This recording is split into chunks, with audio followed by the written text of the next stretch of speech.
evening, So, sir. I'm trying to start my own garden. Can you help me with that? Yes, I can help you. At the Garden Emporium, we know everything. So, what do you want to know? Well, do I need like fertilizer, what kind of soil? What plants are better? What elements do I put in this plant? Well, if you want to talk about elements, we can talk about phosphorus, which controls root, seed, and flower development, as well as cell division. Okay. If you want to put potassium also, is referred to as the universal helper because it contributes to the rooting. So, in our catalog over here, would you recommend model 515 For what? for my garden? Is that the good stuff? You hook me Yeah. up. Yes, because you want your soil to be rich. So, one of my friends told me about hydroponics. Can you explain to me what that is? Oh, yes, I love hydroponics. Hydroponics basically eliminates the medium of soil. It takes away the fact that plants need the soil to grow because you suspend the plants with water and all the nutrients that the soil would be giving to the plant is just being put through with the water. So the plant absorbs So it that way. it's no mess. No mess, it's pretty easy, and results have shown that using hydroponics makes your plants grow a little bigger. Is this more expensive, would you say, or? I don't think it's too much more expensive. It's about the same probably. So what stuff would I have to add in? Like, is any of this stuff behind you good for my garden, my plants? Well, if you're going to go into hydroponics, I would recommend getting something that can suspend the plants and have a steady flow of water. Okay. So in theory, I've heard that soil has like a pH, a certain pH. Would I need a more like acidic one or a basic soil? Well, if you were going to go the soil route, I would recommend understanding what you're growing because each plant has its own pH level that it likes to grow in, so the soil depends on that, right? So the pH influences the solubility of the minerals. So most vegetables and garden plants, which I assume you will be growing, grow best within the pH of 6 to 7.5, right? But if the pH is below 6, so the pH of soil is between 6 to 7.5, like I said. And if it happens to be below 6, nitrogen, phosphorus, and potassium can become hard for the plants to access these elements. If it's above 7.5, it can be hard for the plants to obtain iron and manganese. So is there any way like I can regulate my soil, like any way to like test to check? make sure I'm getting all my elements in there? In fact, let me just check. Lucky for you, we do have soil pH test kits in stock.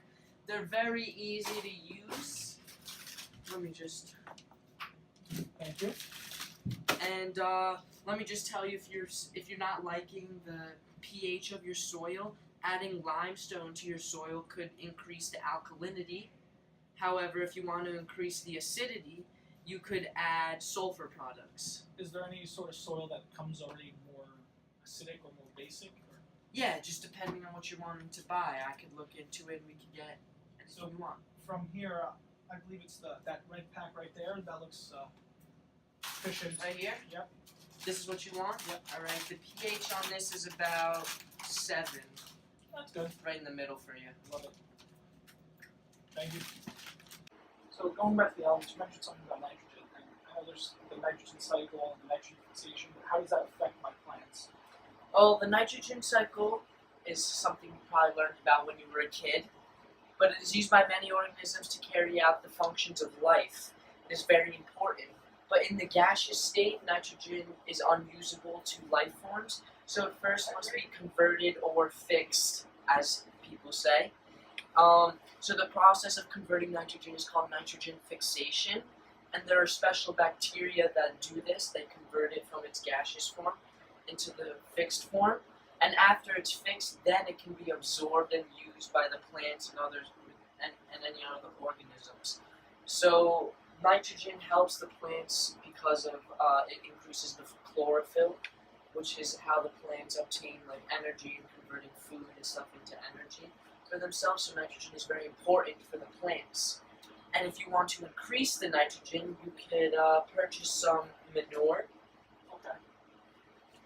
So on to, like, I know plants go through reactions, and they convert carbon dioxide to oxygen, they can go through photosynthesis. Can you explain to me how that works? Well, yes, there are really two main types of reactions. There's anabolic and catabolic.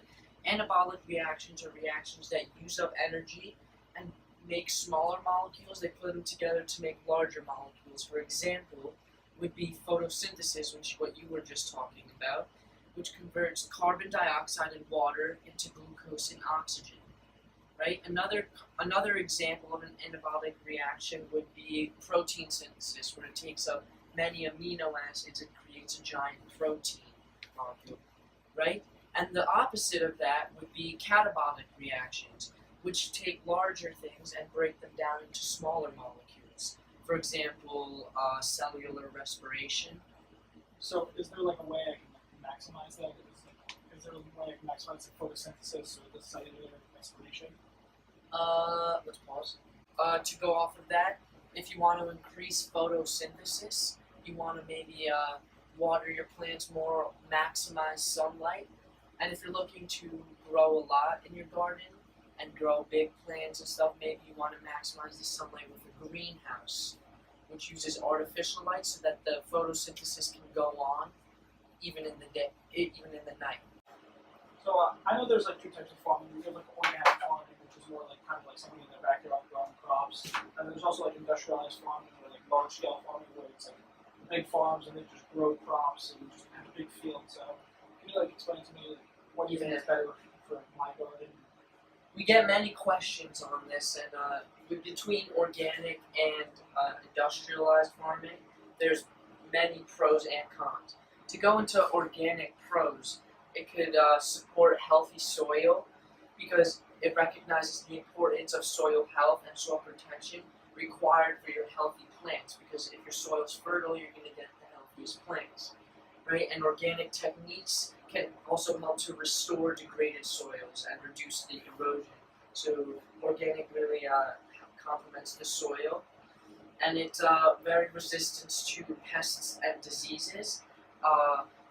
Plants that are grown naturally in like healthy soil, they're more natural, and that's what you want out of your plants. When you're eating like dirty bad food, Yeah, you don't want pesticides all over your disease and dirty soil, tomatoes. right? Exactly. It's also very climate friendly. It's more friendly to our climate because it stores carbon in the healthy soil. It reduces energy requirements. Eliminates petroleum-based fertilizers, which is also a very negative. And it supports natural ecosystems like the carbon in the So forests. it's not like the greenhouse gas effect that releases carbon into the air and destroys the atmosphere. Yes, exactly. So you gave me some good pros about organics, like keeps the soil nice and fresh and healthy. My vegetables, my plants will be healthy, and my economy will be better. But are there any like cons? Is there like bad things about organic farming? Yeah, there are a couple cons to organic farming. First of all, more work is involved, like manual and physical labor to keep control of like the weeds and excess plants. You got to do that all yourself. But a good design of like planting your soil and like where to put everything, you have a good design and a good mechanism of how you're doing everything, that could really reduce the labor. But it could. A lot of organic farmers tend to go with a soil called rock dust, which is very organic, but it is more expensive than the regular conventional soil. However, the soil becomes healthier and healthier over time naturally. So in the long run, it is a little better. Yeah, you do benefit, but it is expensive at the start. All right, so I'm back. I know you're in an urgent emergency with your garden, but to continue off where we were from, we were talking about organic farming, industrialized farming. So can you tell me a little about the industrialized farming? Yes. So let's go over the pros and cons of factory farming. To go over the pros, we would say how inexpensive it is because the food is being made faster and faster because of the machines. So more food is being made, which means the prices are dropping down. Right? It's also less dependent on human labor. You can use machines and they do most of the hard work. And then people who do manual labor only do the stuff that really requires hands-on work. but the machines can work much faster than any human's hands can. And third, it is very efficient because of the amount of machines and like how fast they go. You know how much you can produce at any time. It's very consistent. So, I mean, you see a guy like me. I mean, you can check me out, you like me. So, what kind of farm do you think I should go with, organic or industrial? Well, it all depends. If you're trying to make a garden in your backyard and just gonna work on it by yourself, I would recommend the organic gardening because you're gonna be doing it yourself. You don't want to pay for the machines, and it's just easy to do your hands-on. But if you're looking to start a bigger business and grow, then I would recommend industrialized farming. So you have the machines doing all the work. It's more efficient. You can make more money. So if I were you, I would be leaning more towards the organic side, not only because you're really just going to be doing it by yourself in your backyard, but also because industrialized farming has been known to give off harmful emissions in the process of making everything, and that contributes to global warming. Gotta be a healthy environment. Yeah, you gotta keep a healthy environment. So, would you like to buy any plants? So, are there like any other essential elements that I can add into my like soil or my plants?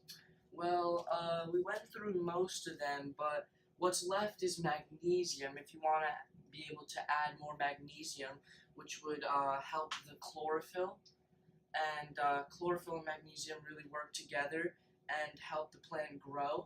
Make it nice and green. Yeah, exactly. Chlorophyll gives off the green pigments, but chlorophyll is also very essential to photosynthesis, which is what you want your plants to be doing, right? That keeps them alive. So, yeah. Well, thank you for all your help. No problem. Yeah. See you tomorrow.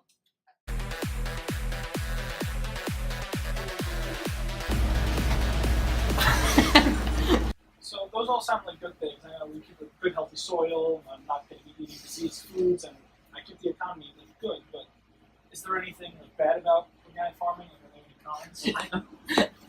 I can't stop laughing. Alright, man. I'm going to restart that. I did. Just keep it going. All right. Well, thank you for all your help. No problem. Yeah. See you tomorrow. Wait, do I pin it?